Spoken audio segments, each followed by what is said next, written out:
Take a morning. What's going on, boo? You right on time, because we just getting started. Matter of fact, let me text the man of the hour. Let him know. Yes, I'm here. Make sure you share the stream, brother man. Tisdale. Yes, I'm on now. Okay. You know, color folk, you know, we always on our own time. You know.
Hello, hello, everyone. Hello, hello. I'm excited about tonight's stream.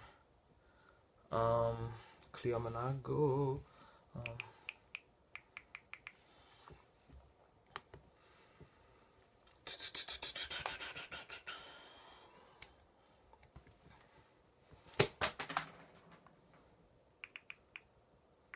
Just click into the stream.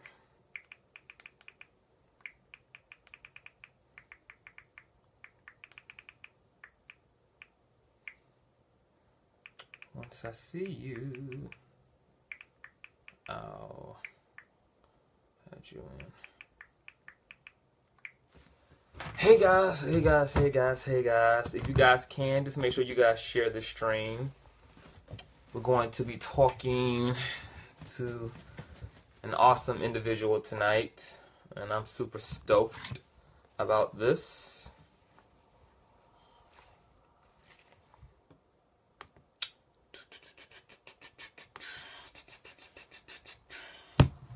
Where's my notepad? Shit.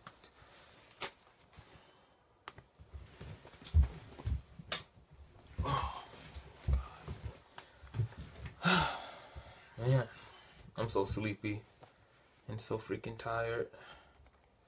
But work is honest, and work does pay the bills. Yes, yeah, had to get my life together. Cosmic, nice to see you. Just waiting on my guests. Make sure you guys share the stream out on your Facebook and your social medias. We're going to be having a great conversation, a really in-depth conversation with somebody who has been in the game for a very long time. Let me not even spoil it. Let me not spoil it. I'm going to let this man's brilliance speak for itself. But just make sure you guys share the stream. And how are you guys feeling tonight? I'm still 32 years of age. My freaking birthday was yesterday, so I'm super excited to be old as hell.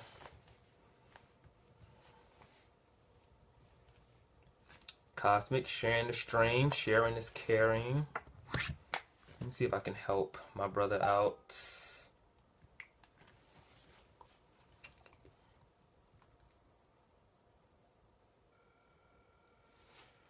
Oh, you the queen of this here. Hey, do you see me? Mm-hmm.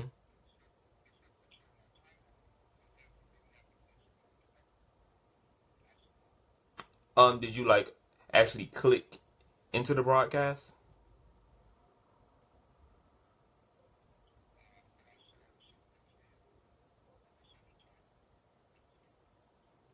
Okay,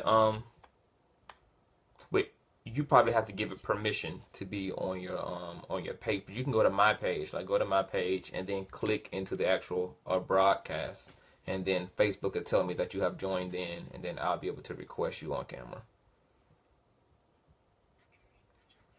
Yeah, go to my page. Okay. All right, bye-bye. Just waiting on my guest, you guys. You're just 21 with 11 years of experience. Hey, 21 with 11 years of experience. Okay, you better say that. That's damn right.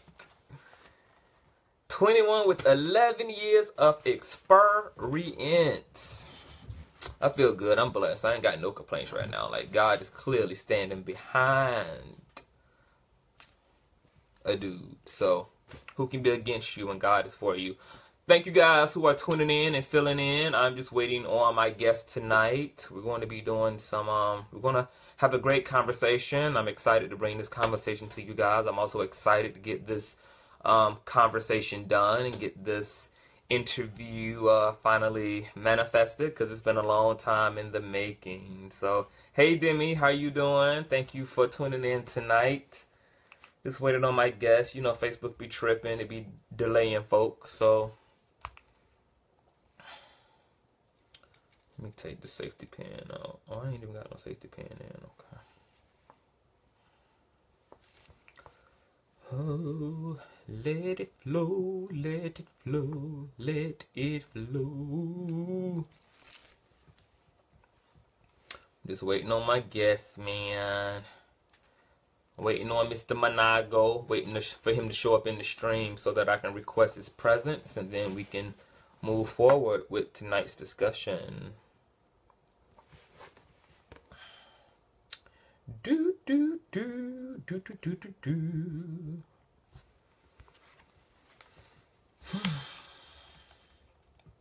I can understand his pain, because when I first started getting on live, Facebook took me through everything and nothing all at the same damn time. So I believe this is Cleo's first time being on live, so we're just gonna have to be a little patient tonight. Let me text him and see if he see.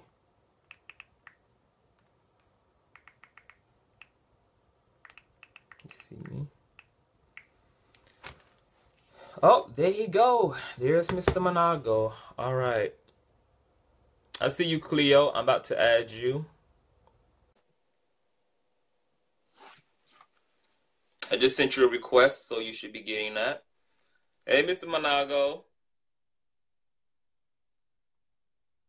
Can you hear me?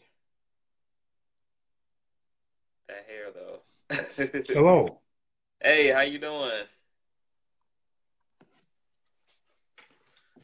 Can you see me? Can you hear me clearly? Is everything good? Are you frozen over there? I see you. Yeah, now you're not frozen. Well, you were unfrozen for a second. Okay. Facebook is ridiculous. Ridiculous. Are you situated? Ready to have a very annoying conversation? I hear you. Okay, well, people, this is my special guest, Dr. Cleo Manago, and I want to emphasize that doctor, especially when you're putting doctor before a black man's name. That is a amazing feat and contribution to black power in this country. But Dr. Cleo Manago is a behavioral health and cultural analyst, and he's also an activist. And before I get Dr. Cleo to tell you guys a little bit about himself and how he got to the place he is and how he came into being the phenomenon that we see before us today, I just want to tell you guys how I first discovered Dr. Cleo Manago. A subscriber of mine on YouTube who is a big fan of Dr. Cleo has sent me a link to a radio interview that Dr. Cleo did with Dr. Umar Johnson, the infamous so-called psychologist, aka Hotep black conscious man who's come to call himself Dr. Umar. And they had a very interesting interview, and I did a personal review about that interview. And that gave birth to the rise of my fascination with Dr. Cleo Manago. So at this point, I'm a big fan, and I also really admire this man. This man is doing everything and more that I want to do with my own life. So I'm really honored and privileged to be sitting here. And Dr. Cleo Manago, could you just tell us a little bit how you came to be Dr. Cleo Manago, and why are you Dr. Cleo Manago? I'm pretty good. I'm having some technical difficulties hearing you. You're kind of going in and out. I think you asked me how was I doing? Was that what you asked? No. I, I'm gonna I'm gonna need you to get that whole Wi-Fi situation straightened up over there, Dr. Cleo Manago. Oh, I'm fine. I Okay, mean, so you I'm can just hear me. sitting here. So you can hear me now? I hear you now. Yeah. Okay. All right. No, I was asking you, can you tell us a little bit about a little bit about how you came to be Dr. Cleo Manago, and why are you Dr. Cleo Manago? Like, what events led you into your activism and into your career field? All right. Well, the short version is, well, first of all, can you hear me? Yes, we can hear you loud and clear. Everybody, can you hear Dr. Cleo Manago? If you can't, let us know in the comment section, but I can hear you good. Yeah. Okay, great. Um, in short, as a very young person, I realized that the society, including inside of my own family, was not necessarily fair, was not necessarily informed, and that people tended to make decisions based on what they were traditionally taught as opposed to what they found out for themselves. And as a result of that tendency, people tended to be very ignorant about differences, and not only ignorant, but oppressive about differences.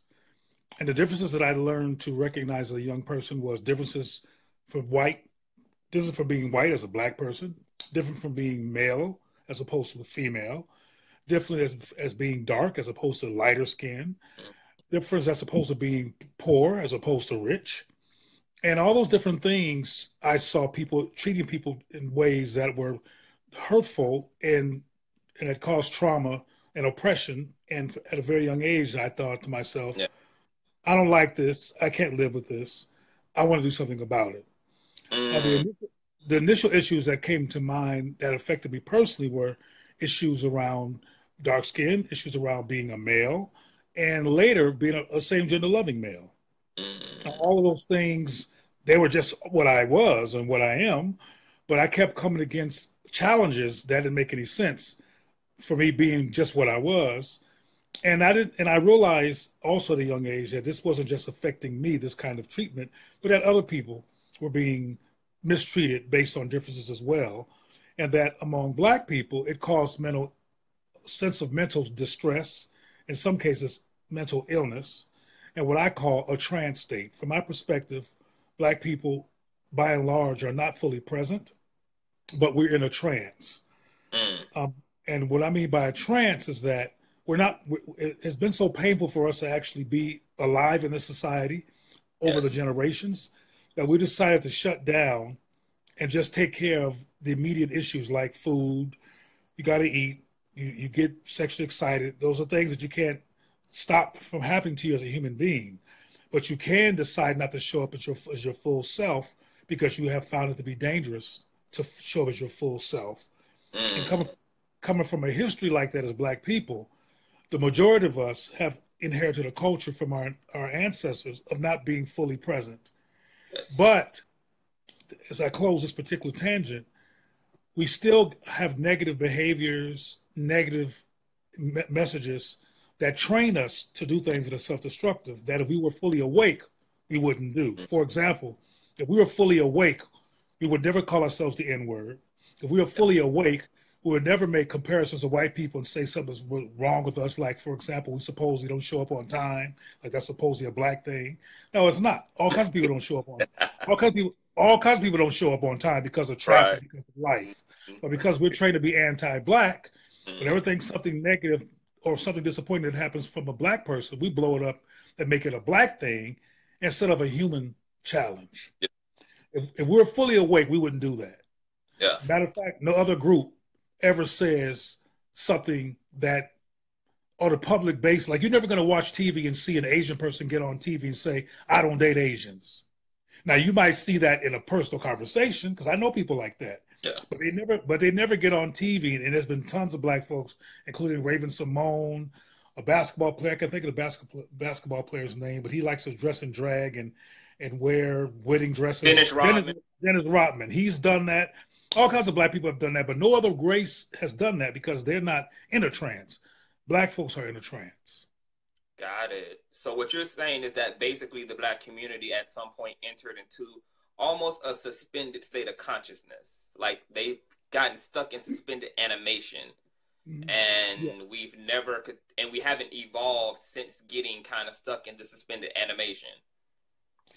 Consciously, we haven't evolved. Yeah. We have not evolved philosophically. We have not evolved mentally, and we have not evolved culturally. All right. So what was the moment where you realized I, as a black man, need to go a lot further than just self-actualizing for myself, and I want to actually be a leader in my community. I want to be on the forefront of change in my community, both in the same gender loving community and within the black community. What was like the pivotal moment where you realized that you had a calling and a mantle on your life and you wanted to go forward in that? Well, I never made that decision. That just happened to be the byproduct of my activity. I never sat down and said, I'm going to be a leader. I'm going to be on the forefront, any of that. When I first developed the Black Music Exchange, it was because back then in the 80s, when I first developed it, there was nothing in our community for same-gender loving and bisexual people. Everything was in the white community. Even when black people decided to create space for ourselves, it was also always inside of a white institution. Yes. The Black Music Exchange was the very first organization in the country to do work for same-gender loving and bisexual people and the rest of the black family inside of the geographical confines of the black community. From my perspective, if you don't want to be treated like a freak, or if you don't want to be treated like an outsider, you have to be inside. You have to be in the midst of your family and your people to normalize your position as part of the black family, not in some white center. Yes. Now, when I did that, that really rolled out the gates for lots of people to do similar things. But I wasn't trying to do that. I'm glad that happened, but I wasn't trying to be innovative or particularly anything. I just was fulfilling a need that I knew was there. Wow. So it's almost And so, I'm sorry. No, go ahead. Go ahead. No, I'm just saying, just reiterating that I've learned at this point in my life that a lot of things that I've done have been highly replicated by others, often badly, frankly, but sometimes replicated very well. Right. But I didn't know that that was going to happen. Right. Wow. So it's almost kind of like the purpose came to you rather than you came to it. You were just doing what was logical, reasonable, and intelligent for you to do. And the world kind of wrapped itself around that. And you came to be who you are today. And you brought up the Black Men's Exchange, which I thought was phenomenal. I was going to bring up the Black Men's Exchange because for me, as a same gender loving black male in this country, I had never seen same gender men and cisgender heterosexual males come together in a space simultaneously and have a productive and positive conversation around the black perspective about same gender love and same gender relationships, even going back to Africa and some of Africa's relationship and dynamic to same gender love. And so what was the feedback you got for doing that exchange? Because when was that exchange done? Like, was that done back in the 90s or early 2000s with Al Sharpton? We began doing work with the whole community from the very beginning. So it started back in the 80s. As a matter of fact, remember the show In Living Color? Yes.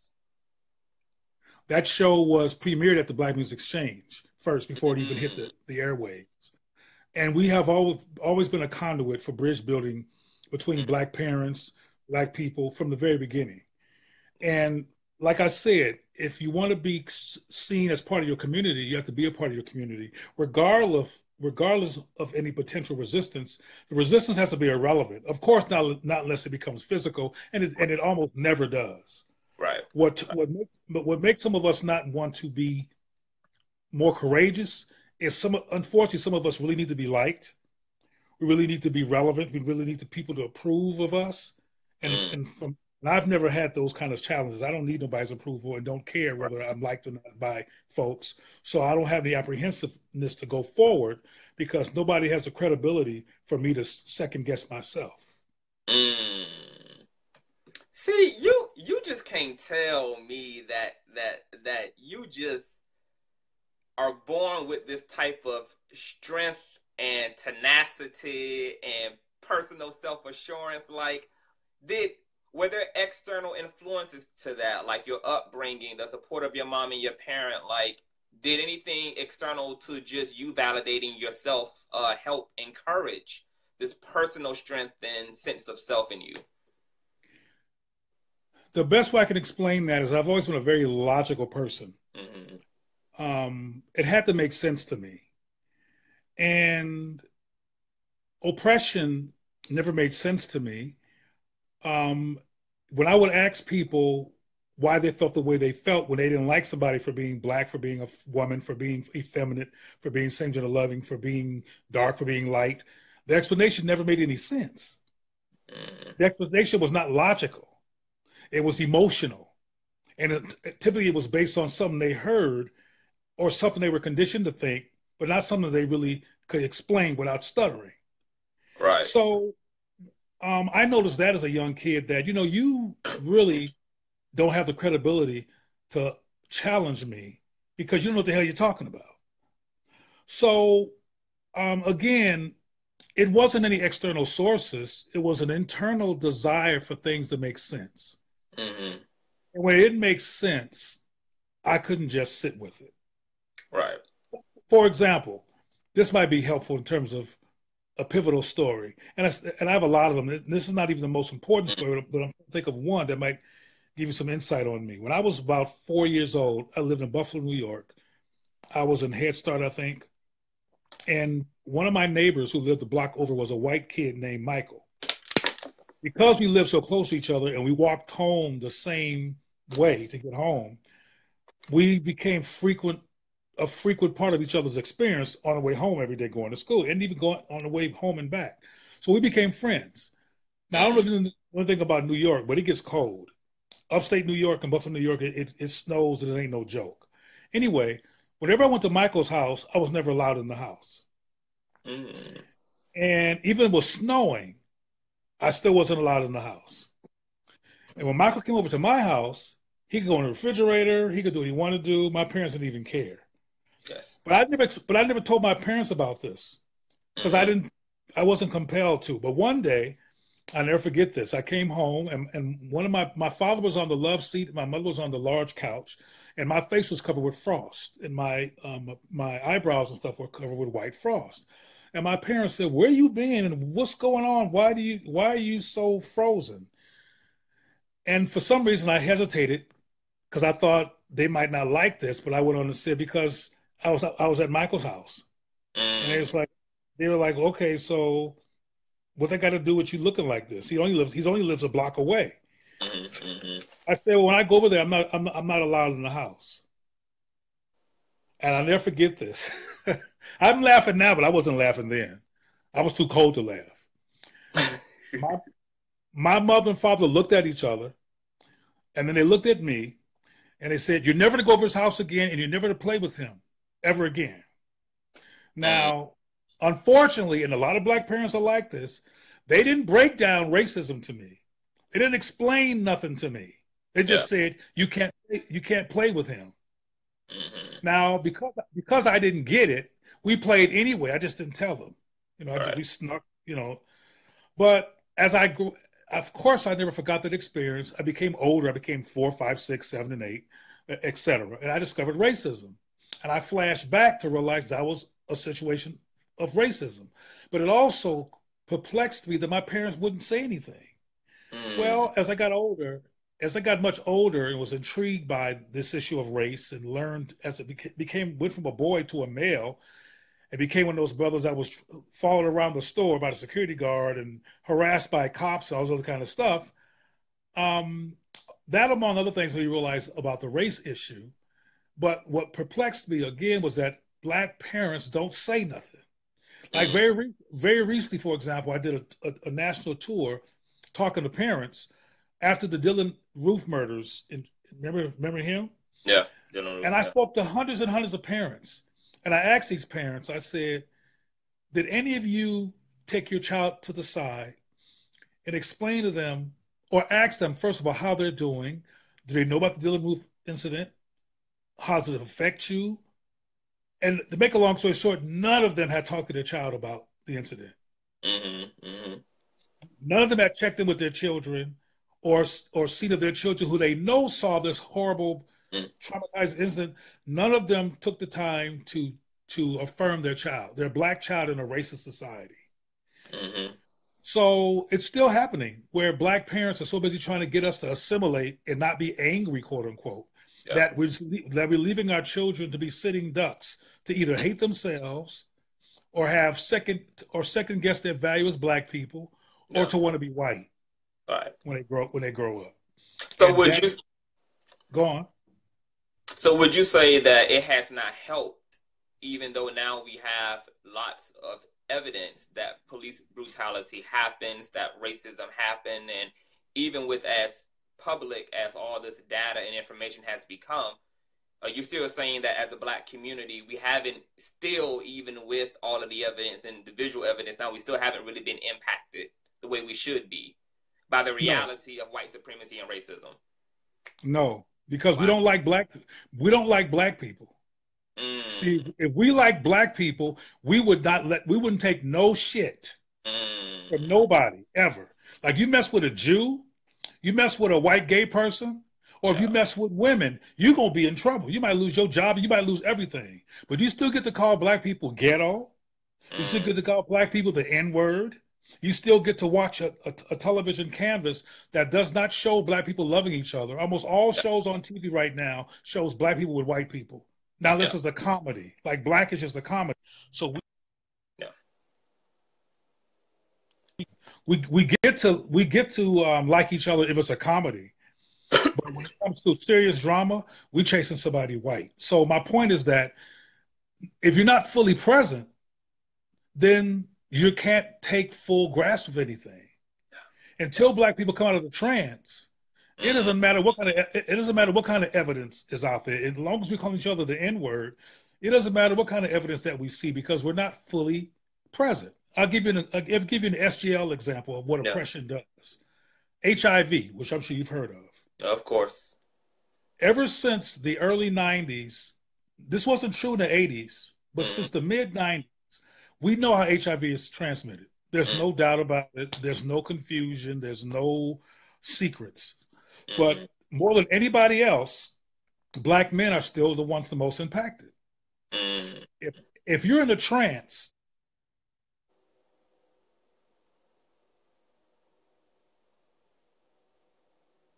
Doctor?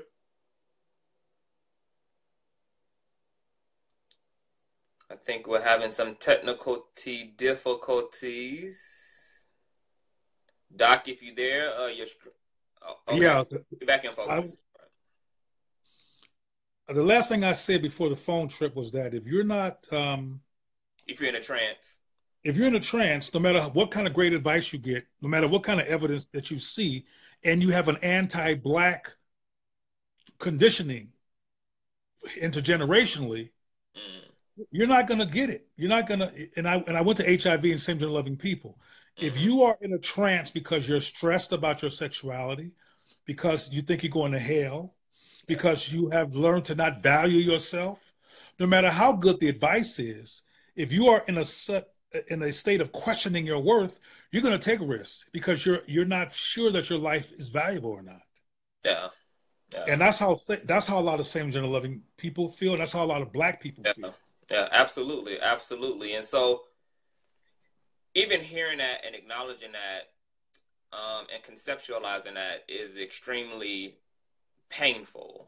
And it seemed like the black like within the Black community, we have layers and layers and layers and layers and layers upon issues and dysfunction and cognitive dissonance and cultural dissonance. And typically, when people are this fucked up, they go and get therapy. How in the hell do we heal such deep rooted psychological, mental, and emotional dysfunction without the aid of therapy? How do we just do this amongst ourselves? Like, where do we even begin?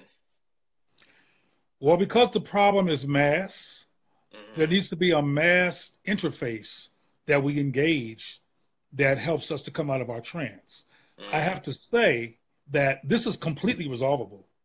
I mean, what Mm-hmm. we're going through, what you just described as mass fucked up or something like that, Yes. it, it's all completely resolvable. I do work with individuals who go from self-hate and from trance states to clarity Mm-hmm. and cognitive Mm-hmm. resonance as opposed to dissonance all the time. But I'm only Yeah. one person, and I just finished a book that will be out next year. Okay. Um, that I'll give more information on it later, Yes. not the, except to let you know that it's coming out. That will Okay. be what I plan to do to try to engage this trance state, because Yes. it's not simply as being quote unquote fucked up. Black people are under attack, man. I mean, Yeah. did you hear about the Jeff Sessions thing Yes. I did. about black extremists? Yeah. Yeah. There's no Asian extremists. There's no Latino Yeah. extremists. They're worrying about black folks. So we're not just fucked up. Pardon my language. I'm just paraphrasing you. We're we're We're fucked under with. attack. Yeah.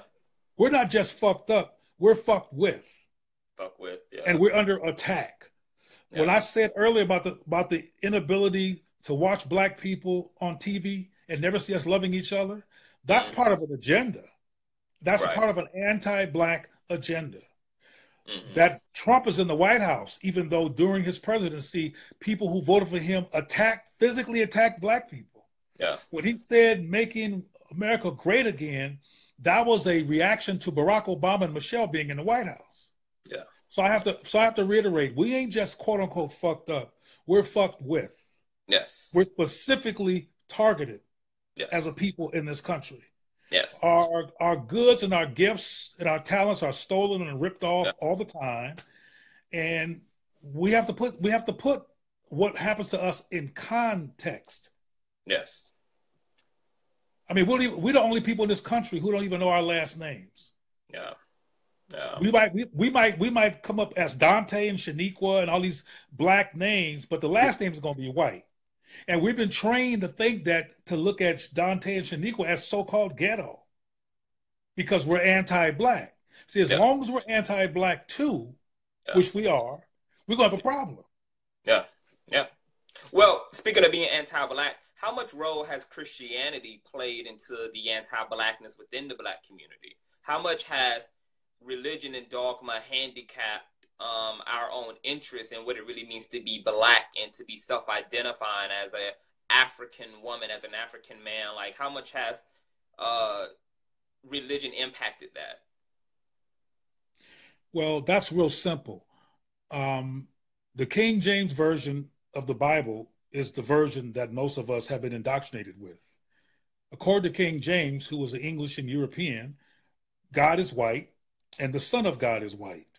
Mm-hmm. So that means that God whiteness is next to godliness and godliness is next to whiteness. Yeah. That already puts black people psychologically at the bottom of the totem pole if we buy into that complete BS fiction, which is about as true as Mickey Mouse and the Three Bears. Yeah. But we believe it because grandmama said it. Yeah.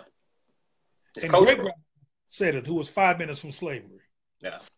So if Big Mama, who we love, is hollering God and Jesus and the white man, then it's difficult for the child or the grandchild of Big Mama to Yeah. question it because Big Mama said it. Yeah. Or Yeah. Reverend somebody said it who's in our Right. family. Right. But get to the point, Christianity has been a huge weapon of mass hysteria in the black community. Mm-hmm. Mm-hmm. Got it. So you brought up HIV, the epidemic of HIV, a while ago. Do same gender loving individuals internalize HIV, and allow unprotected sex for the same reasons that heterosexual black people do? Like, is everybody having the same experience in terms of why we have this recklessness sexually with promiscuity and disease and STD? Dan, I'm sorry, but because of this connection, I didn't hear the last thing you just said. So maybe it'll get back. Maybe Are it'll you come at back Motel together. 6? Did they leave the light on for you? No. You ain't heard that either. You ain't even catch that shade either. Okay. Can you hear me now? I'm trying to move around to see if it makes any difference. I can see you and I can hear you, but can you hear me? Okay, now I hear you just Can you fine hear me? now. Yes. Okay. All right, great. So I was asking, are same gender loving people internalizing HIV the same way that heterosexual black Americans are? Like, is it the same experience in terms of why we have unprotected sex, why we leave ourselves open and susceptible to um, this type of recklessness in our lives? Is it a black thing even for same gender loving people? Like, it's just a lack of self identity, a lack of self worth, a lack of self love, and all of that falls under the umbrella of the attack on black people and white supremacy of why we behave this way, why we don't give a fuck about ourselves. Because I know that the same gender loving community has the same, like, we have the black issue and then we have the homosexual issue. Like, do you understand what I'm saying? Can you even hear me? I understand. When I can hear you, I understand you fine. It's just that this, I'm just sitting here, but it's, talk now, please. I'm talking now. Can you hear me? Brown Stop making me man. laugh. I hear you just fine now. Hopefully it Oh, stays like that. okay, okay.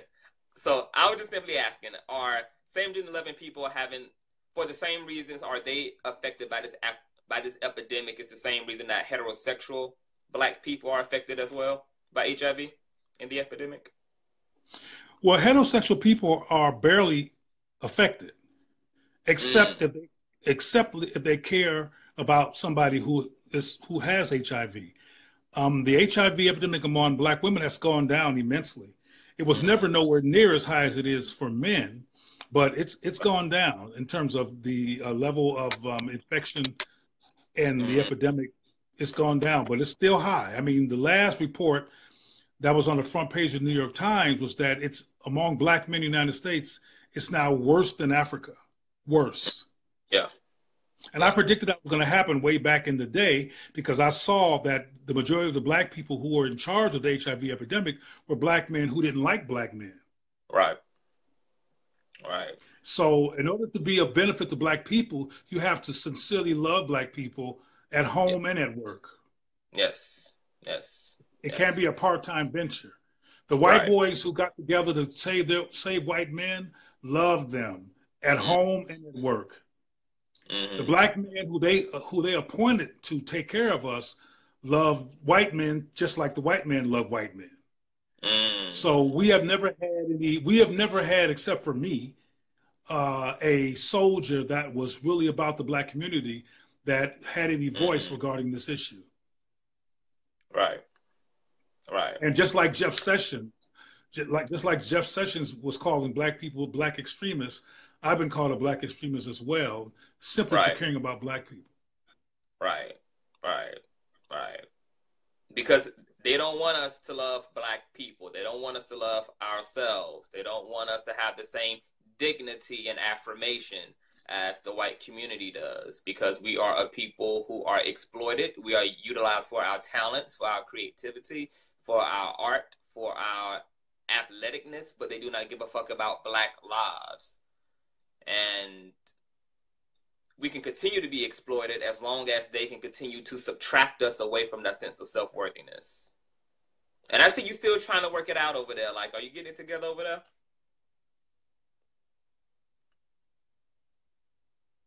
Can you hear me?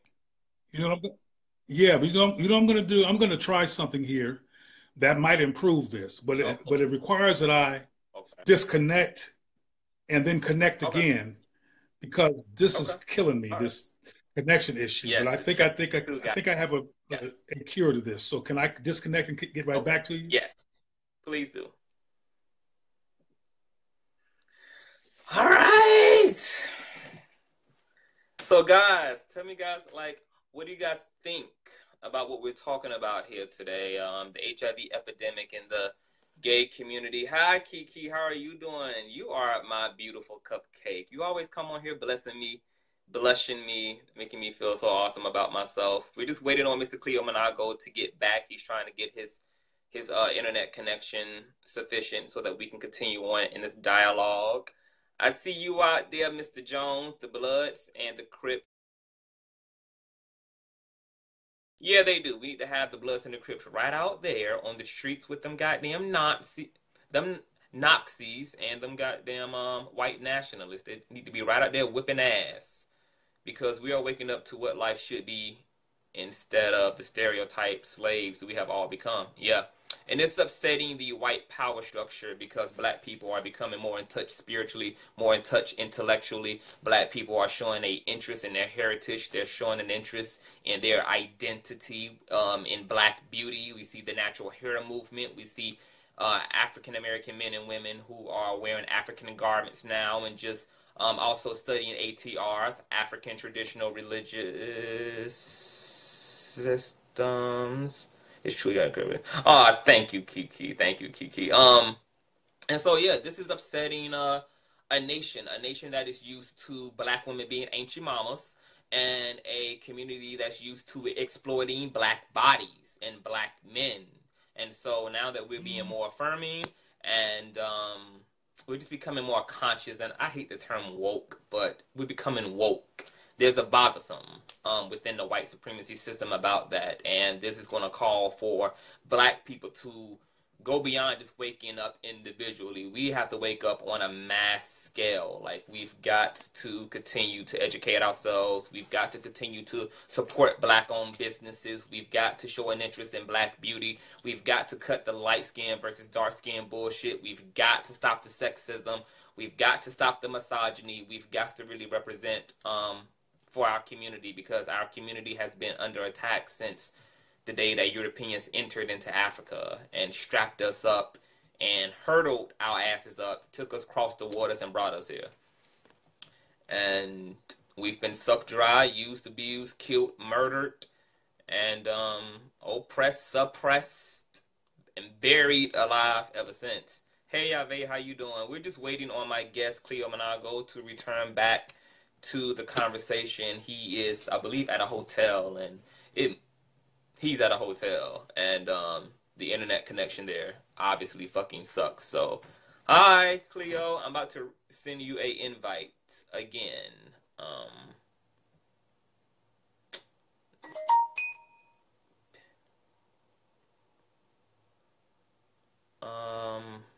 Delete, block. I see you, Cleo. Now I'm just unclear how to add you back into the stream.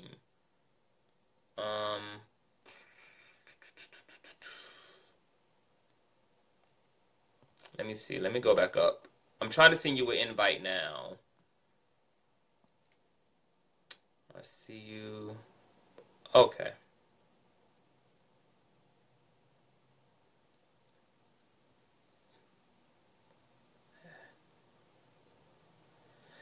Cleo, it's saying I can't add you. I can't bring you into the stream. I don't know why I can't bring you into the stream. Let me see here. Add into stream. Are you getting any of my requests to be brought into the stream, Cleo?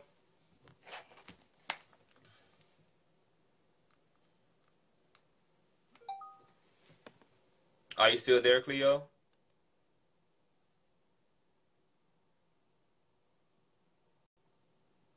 This ain't nothing but the goddamn devil, y'all. Nothing short of Satan himself. Cleo, if you there, let me know you can hear me, or let me know that you are there, because I think you left out of the stream again, which is why I can't add you.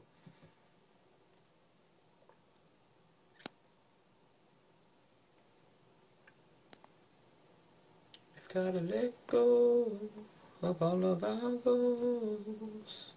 So we're just waiting on Cleo. Matter of fact, let me call Cleo. Let me help this black man out. See what I can do, Chia.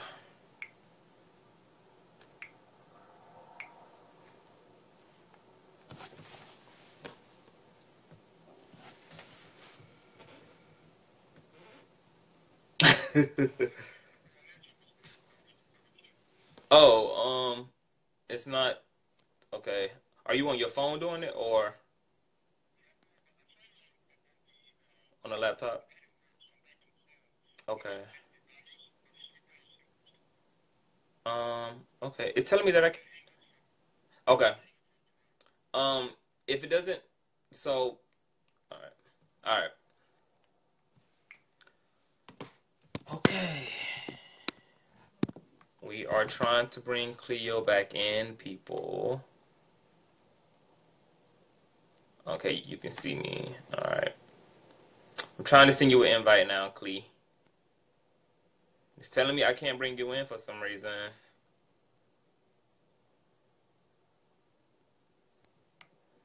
Live viewers. Cleo Manago.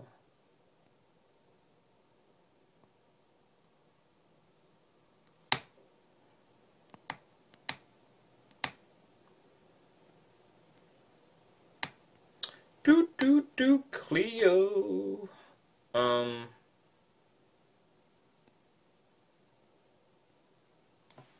This is so annoying.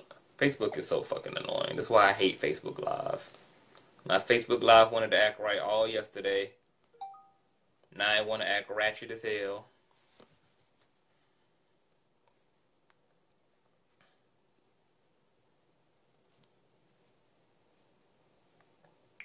I'm giving you. I'm sorry for the technical difficulties, you guys. You know, see, this is what happens on live television.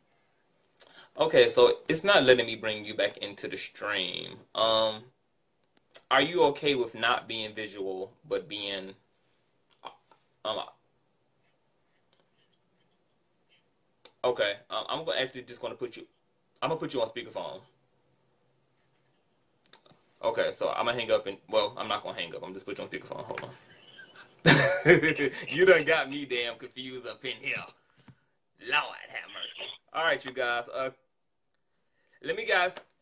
You guys, let me know if you can hear Cleo. We've had too much technical difficulty with the visual, so we're just gonna have him audio right now so we can get through this conversation. Cleo, can you speak so I can ask the people if they can hear you clearly? Yeah, I hear you now, yeah. Okay. Do you guys hear Cleo? Somebody let me know. People let me know if you hear Cleo, and we can proceed. I'm just waiting on the people's response because Facebook be delayed as hell.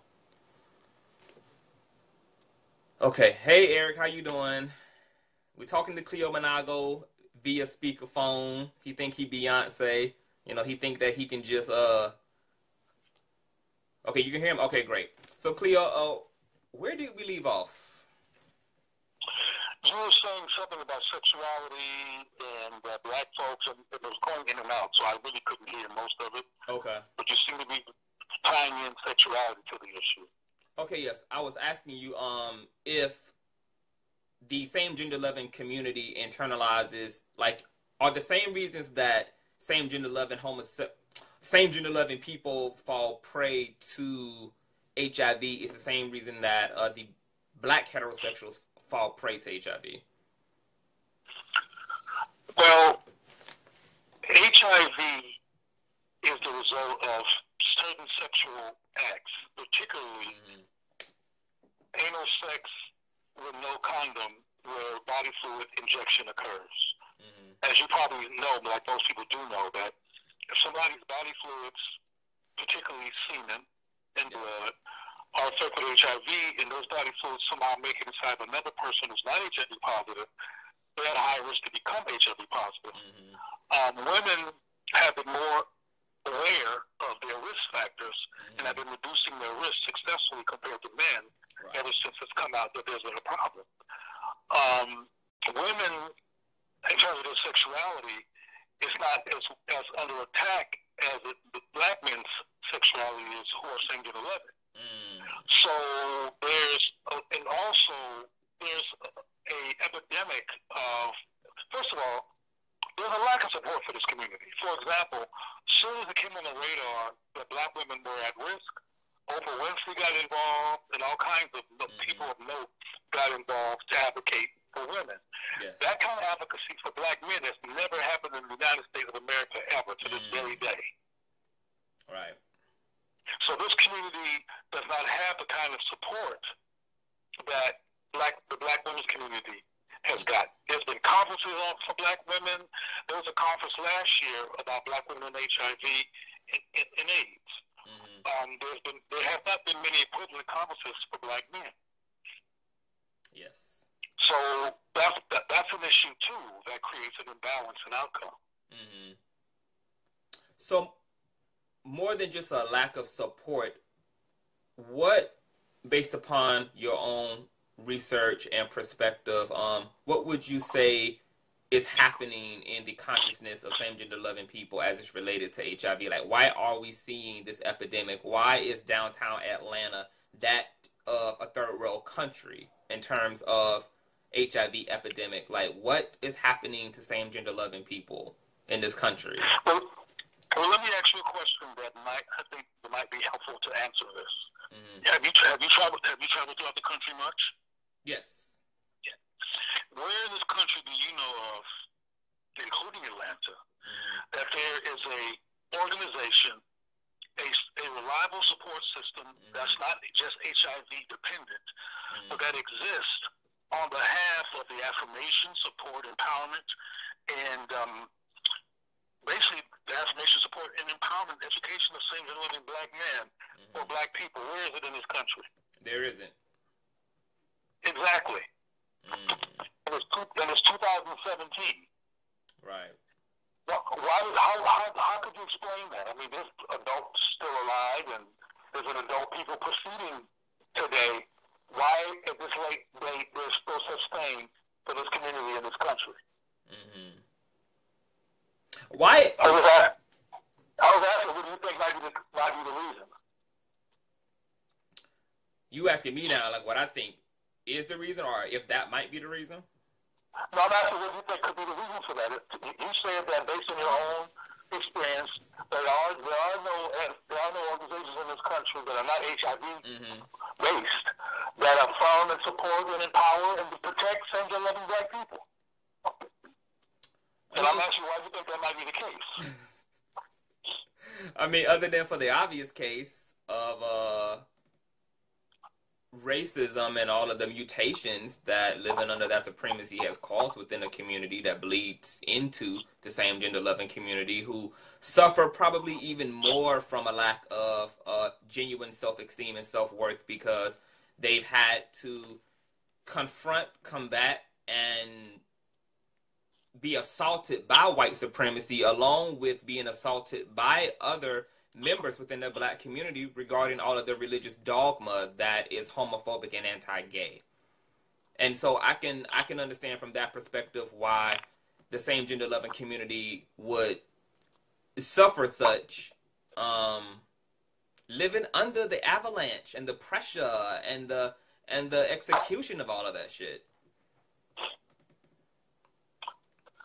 I mean, I remember growing up in this. I remember growing up not knowing who I was as a black man in this country, and damn sure not knowing what the fuck it meant to be gay, not having a religious context for that in an affirming way, and not having a cultural and social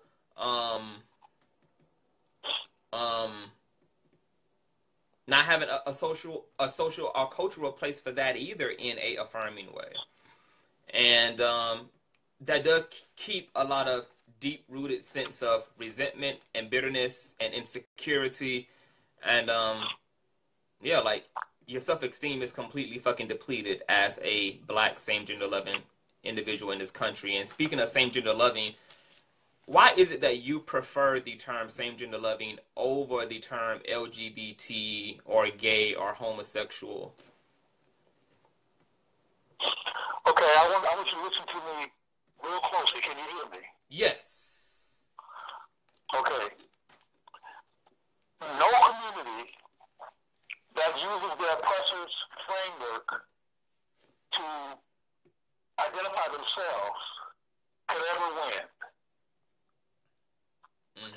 One of the reasons why we keep losing is because we don't love ourselves in our own image as people of African descent. Our frame of reference for our own relevance is white. Yes. And, for example, the white gay community has successfully achieved all of their goals. Folks can get married now. They don't even have an HIV problem. They're not even talking about that. They moved on now. They're trying to do advocacy for transgender people. And they keep moving on because the very basis of their work affirms them as white people. Gay comes from white folks. Their symbology comes from them. The word lesbian comes from Greece. The whole thing affirms whiteness in white people, and the whole foundation, culturally fulfills and affirms them as people of European descent. It's a mistake as black people who are dealing with white supremacy as an institutional norm to go into whiteness as a approach to loving ourselves as black people. It don't work. And as black people, we really can't afford that because unlike every other group, we have been totally displaced. Like I said earlier in our conversation, we don't even have our own last name. We have somebody who enslaved us last name.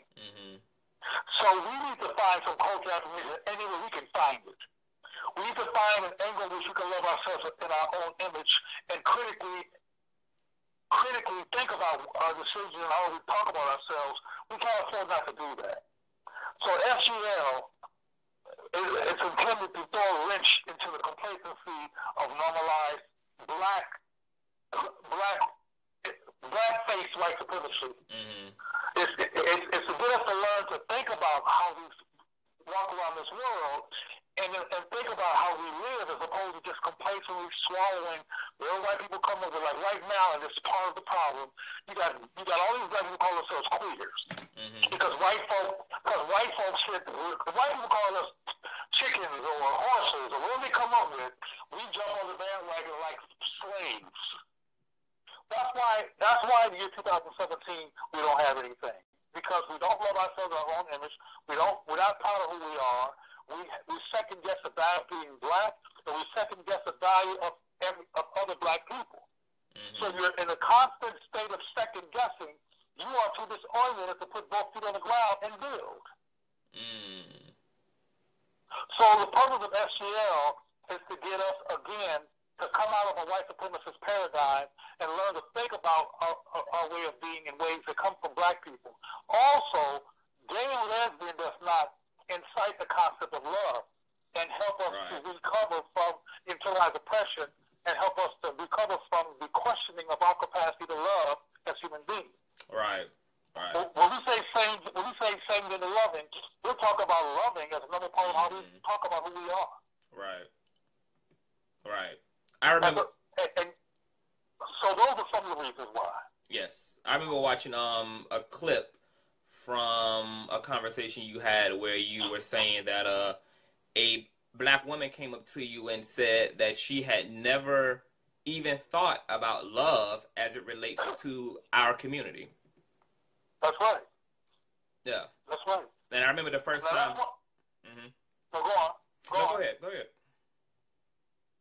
No, I want you to finish your thought. Oh, no, I was just going to say, and as somebody who has used terms like gay, LGBT, etc., to even refer to myself before, when I first heard of same-gender loving, I said, wow, that is perfection as it relates to who I am and my sexual orientation, and emphasizing that love thing helps to reduce this hypersexualized concept that even heterosexuals themselves internalize about our community, that we're just a hypersexual people when what we do is simply sexual, when there is a sensual and a love and a romanticism that also embodies our community like any other community, where there is sexuality and there's love. And so I thought that was absolutely brilliant. Now, I have a lot of questions for you, but since we're on limited time, I want to get into some other things. And I had earlier said in this conversation that I first discovered you when I was sent the radio interview with Dr. Umar Johnson. How did that interview even come to be a interview between you two? Dr. Umar and I were both at a Black community conference in Washington, D.C. Mm-hmm. And I really didn't know much about him. I hadn't heard of him before, but he was one of the people that presented at this conference. Mm-hmm. And he spoke about something that interests me and that intrigued me at this conference. He talked about starting a school for Black boys. Mm-hmm. And he talked about what I think great clarity the problems Black boys face in the society. And I thought he had a pretty decent analysis of why a school for us would be important. So I was intrigued by that. Roland Martin, when he had his radio show, also requested that I host his radio show. Yes. And right before that show, that particular show, there was a brother in Ohio whose name escapes you right now, who had successfully created a school predominantly of Black young men, 100% of who were graduating and going on to college. Mm-hmm. And I want to interview him to find out what his formula was, because Black men have a difficult time in this country, in many cases, getting through these white supremacy schools. Yes. So he couldn't make it because of the schedule. I think he was traveling abroad. Mm-hmm. So I figured, okay, this guy named Umar Johnson is starting a school. I haven't seen any mainstream discussion about this school. He's looking at doing this. I don't know about him on the show to help give him some exposure around his school to find out more about it. Mm-hmm. And after he said yes, he would do the show, I promoted the show. When I promoted the show, there were people who don't like him who said, "Oh man, you shouldn't do that. He's a bad person." Blah blah blah. And I don't care what people say. People always say bad stuff about Black men. Period. You can, no matter what white folks get, they never get the kind of reputational crap Black men get just for being Black. So I don't care about that kind of stuff. I want to find out for myself. Right. But there's another guy out there his name is Ayo. He has another name. I won't get into the name he called himself. His name is Ayo. And he called or communicated with Umar and told Umar I was some kind of gay activist, which I'm not and never have been. But he told Umar that I was some kind of gay activist. So Umar had already said he was going to do the show. The show was always promoted. By the time he came on the air with me, he was defensive. Oh, wow. Yeah, he was offensive. He didn't know me, and he thought he was talking to some gay rights, gay defensive person who goes around talking about love me and like me because I'm gay. No, I don't do that. Never have done that. Don't identify as gay, and that's not my approach to the issue. Well, please like me, please respect me, please accept me. I'm not into that whole thing. Right.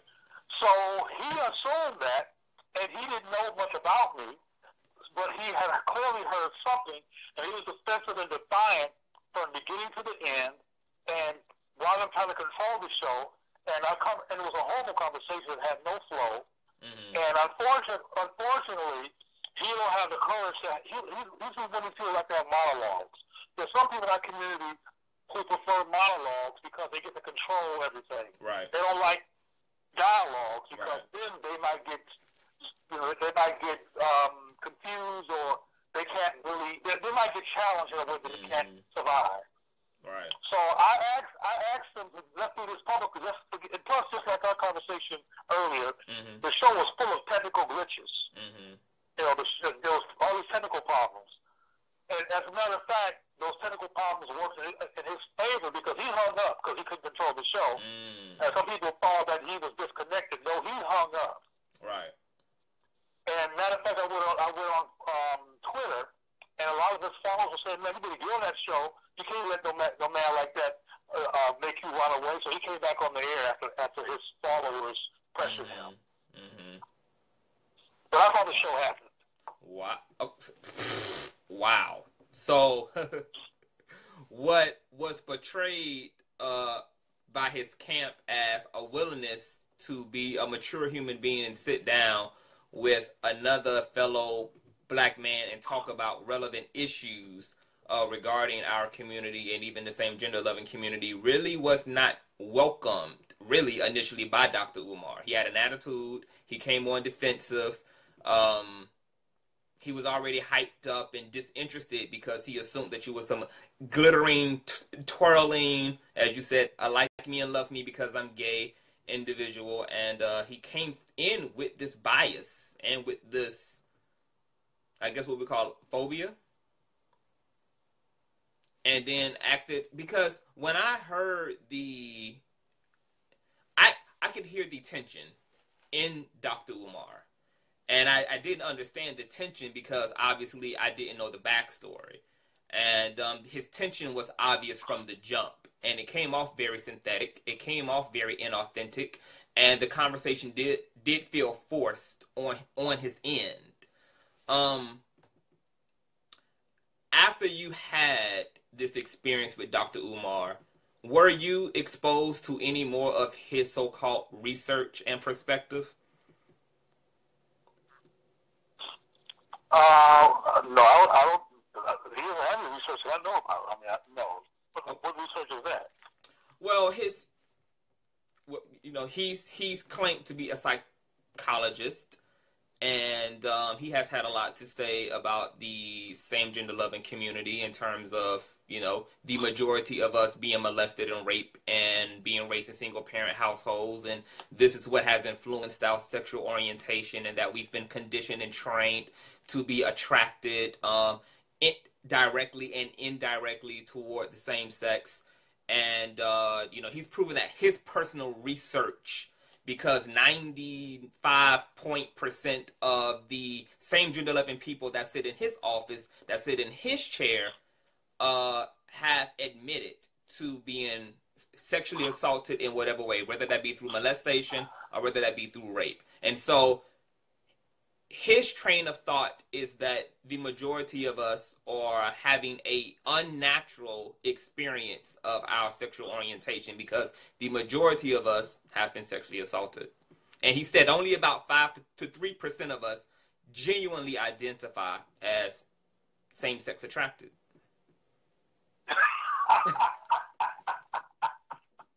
Ain't that not a bitch? I'm laughing because that's BS. It's just more gimmicks in rhetoric. There's no data like that. And my own data and research shows that there's a high level of molestation in our society. Yes. I mean, we're right now seeing on a Hollywood level the levels of sexual abuse that's occurring. Yes. And sexual abuse is a problem in a society. Right. And what's really contradictory about so-called psychiatrists is, and I'm saying so-called regarding Umar, yes, because if you're a psychiatrist, your goal is to deflect trauma. Your goal is to reduce psychotic impact. Your goal is to improve states of mind and create a kind of context and interaction that's going to be therapeutic for somebody, regardless of their diagnosis. And Umar's approach is not that of a psychologist or a psychiatrist. He does not deflect psychosis. He does not ease trauma. He does not create a space for self-reflection to unlearn pathology so you can operate in a functional way. He does not do that. So that's why I was laughing, because if he was indeed a psychiatrist or a psychologist, he wouldn't take that approach. Because that approach certainly does not make somebody well. It certainly does not result in somebody being healthy. I mean, if he thinks that his gimmick is going to make people stop being homosexual, he's a huge failure. So, and that's what's so fascinating about his formula, because he claims that he basically coaches individuals out of this unnatural environmental sexual orientation thing, and there are so many same-gender loving people in this country who are also uneducated and out of touch with themselves, and they buy into the religious systems that tell you that you can change, and they buy into the like this social standard that you can come out of this. You can come out of this. Sexual orientation is changeable, especially homosexuality. What would you say to people who say that we can change who we are? And what do you say to same-gender loving people who claim that they once were very active as same-gender loving people and are now refined, reformed, healthy, heterosexual individuals? Well, my perspective on that might be controversial and it might be even offensive, particularly in this context, because this is a very limited way of having a conversation. I can't see you, you can't see me, I hate this. But anyway, I don't think that we're all the same. I don't think we're all on one end of the spectrum or the other. Yes. I think we are nuanced. And our sexuality, our eroticism, our romance, our emotionality, all of it can go beyond the positions that we either naturally or defensively take. Mm-hmm. Some people who are so-called bisexual are defiantly homosexual because they were abused for that reason, and they want to say F you. Mm. You have people who are defiantly heterosexual because they don't want to be oppressed for having bisexual or homosexual desires. Yes. So it is possible to meet a homosexual person who has woken up to their bisexual capacity through force, and has decided not to be homosexual anymore. That has happened. That can happen. But so you know, we're not all.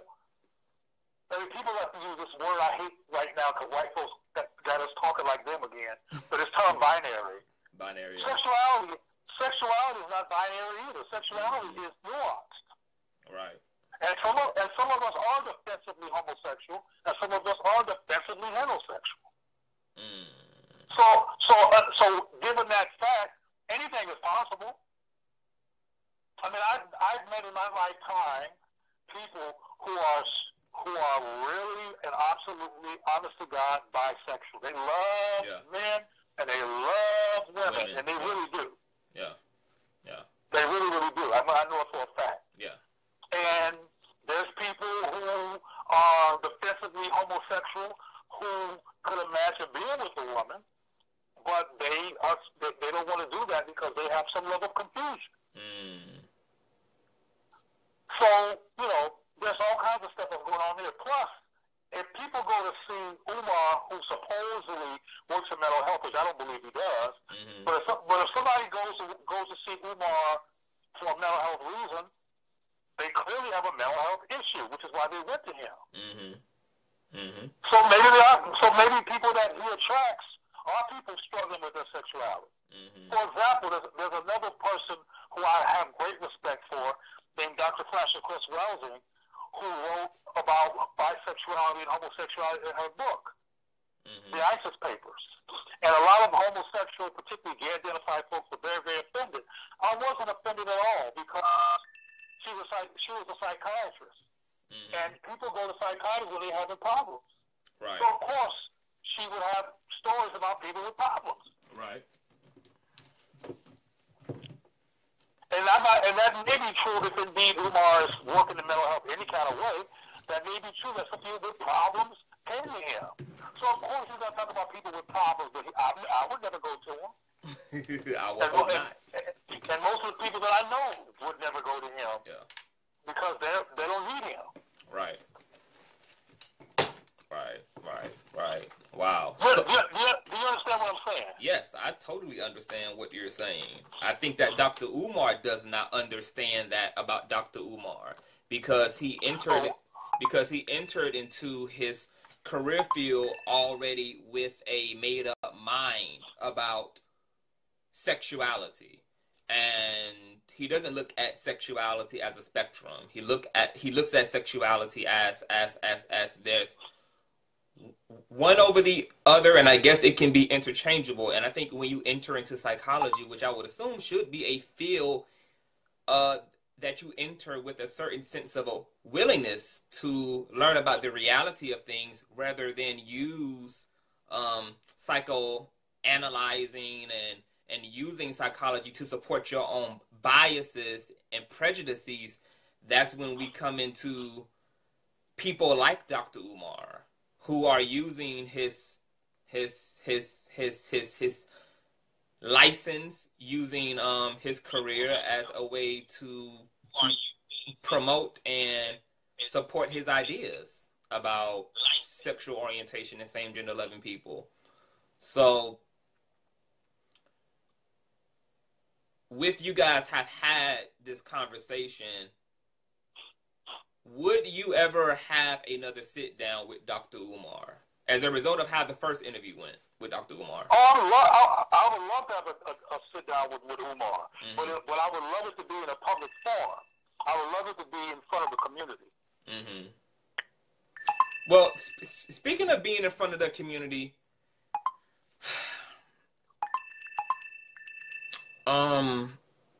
Polight, you also had what was supposed to be a debate with the Hotep Black conscious woke activist by the name of Polight. I'm sure some of you guys, lots of you guys who are in the Black conscious community know of Dr. Umar, and you guys also have heard of Polight. They kind of on the same frequency, on the same level.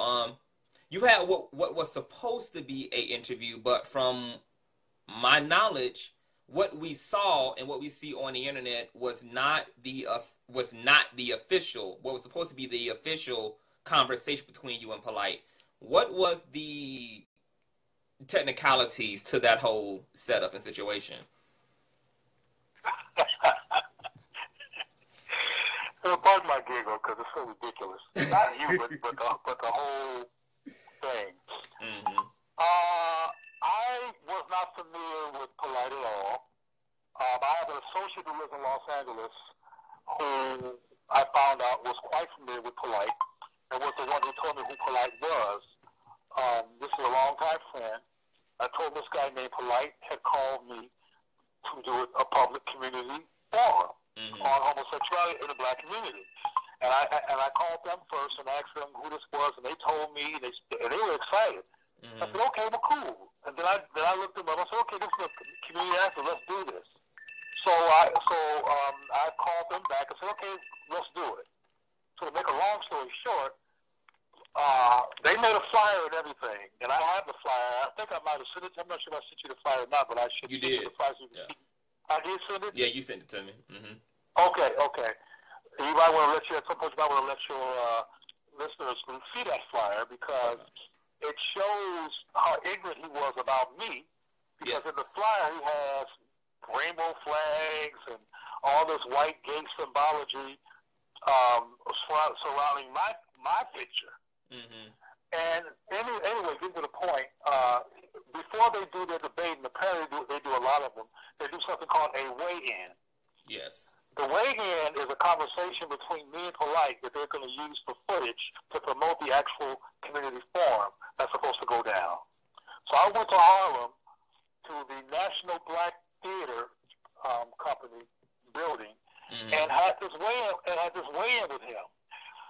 But and I have to preface my comments with I held back during the weigh-in because we were going to have an actual debate, and I wasn't going to say everything I felt like saying during the weigh-in because I was going to say it live during our actual debate. Right. Anyway, because of the power of the actual weigh-in, they got scared. Yeah, there it is. Polight got scared and afraid to debate me publicly. So they canceled the debate and used the weigh-in material, heavily edited, down from 3 hours to 90 minutes on their terms. They made several videos, but they never showed the whole 3-hour video, and they edited my voice out of the videos, which made me look kind of like I was silent. Could you imagine me being silent? But anyway. Not at all.